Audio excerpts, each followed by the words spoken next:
Sir కాలు విరగంగానే లేకపోతే damage ఏదో ఒక ఫ్రాక్చర్ కాగానే నాటు వైద్యులను సంప్రదిస్తారు చాలామంది. ఏదో పసరు ఆకు పసరు అంటారు, సంథింగ్ ఏదో ఒక వైద్యం చేయించుకుంటారు. అక్కడ కూడా బాగైందంటారు కొంతమంది. ఏంది మనది ఇంగ్లీష్ వైద్యానికి దానికి డిఫరెన్స్ ఏంది? ఓకే. అది చాలామందికి అపోహ ఉందండి. అంటే నేను దాని గురించి పెద్దగా కమెంట్ చేయను. ఎందుకంటే కొంతమంది దాన్ని నమ్ముతారు. సో, దానికెళ్తుంటారు. బట్ నేను అది ఎందుకు చేయించుకోవద్దనేది కూడా చెప్తాను.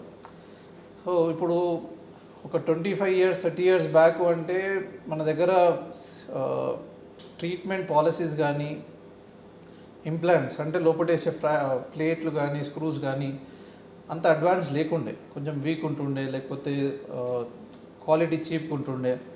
దానివల్ల చాలామంది నాటు వైద్యంకి పోతుండే. సో, దానివల్ల కొంతమందికి బాగా జరుగుండొచ్చు. బట్ దానివల్ల వచ్చిన కాంప్లికేషన్స్ కూడా ఎక్కువనే ఉన్నాయి.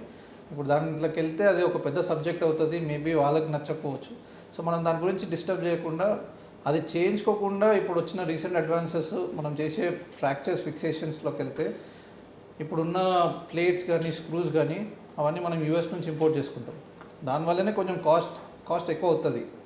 బట్ మనం చూసుకుంటే అది సర్జరీస్ చేసిన తర్వాత వాళ్ళ రికవరీ అనేది ఎలాంటి నాటు వైద్యం కానీ, ఎలాంటి ట్రీట్మెంట్స్ కానీ పని చేయవు. మనం సర్జరీస్ చేస్తే నెక్స్ట్ డే నుంచి నడవడానికి, ఒకవేళ కాళ్ళల్లో చేస్తే, హ్యాండ్స్లో చేస్తే మూమెంట్స్ చేసుకోవడము, వాళ్ళ రెగ్యులర్ యాక్టివిటీస్ ఇవన్నీ ఎందుకు చేస్తున్నామంటే ఈ పేషెంట్స్ కానీ వాళ్ళు they depend on their work. ఇప్పుడు వర్క్కి పోలేరు అనుకోండి, ఫ్రాక్చర్ చేసుకొని ఇంట్లో 6 వీక్స్, 1 మంత్, 2 మంత్స్ పడుకున్నారు అనుకోండి, వాళ్ళ జాబ్ పోతుంది. వాళ్ళ జాబ్ పోయింది అంటే వాళ్ళ పైన డిపెండెంట్ ఉన్న వాళ్ళందరికీ మనీ ఉండదు, ఫైనాన్సెస్. సో, అట్లాంటి వాళ్ళకి ఏంటి, మనం ఈ సర్జరీ చేసి వాళ్ళని 2 వీక్స్ లోపల వాళ్ళు ఆఫీస్కి వెళ్ళేటట్టు ప్లాన్ చేస్తాం. So that they not have any financial constraints.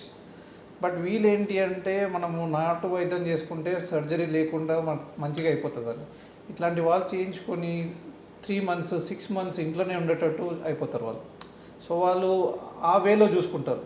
దీంతో ఏంటంటే ఫైనాన్షియల్ కన్స్ట్రెంట్స్ ఎలా వస్తుంది అనేది లేటర్గా తెలిసిపోతుంది. వాళ్ళు 3-4 మంత్స్ ఆఫీస్కి పోకపోతే వాళ్ళని జాబ్ నుంచి తీసేయడము ఇలాంటివి అయిపోయేసరికి వాళ్ళు జాబ్లెస్ అయిపోయి, ఫైనాన్సెస్ లేకుండా ఇంట్లో డిపెండెంట్ అయిపోయి చాలా ఇబ్బందులు పడుతుంటారు. ఇవన్నీ కూడా చూడాలి.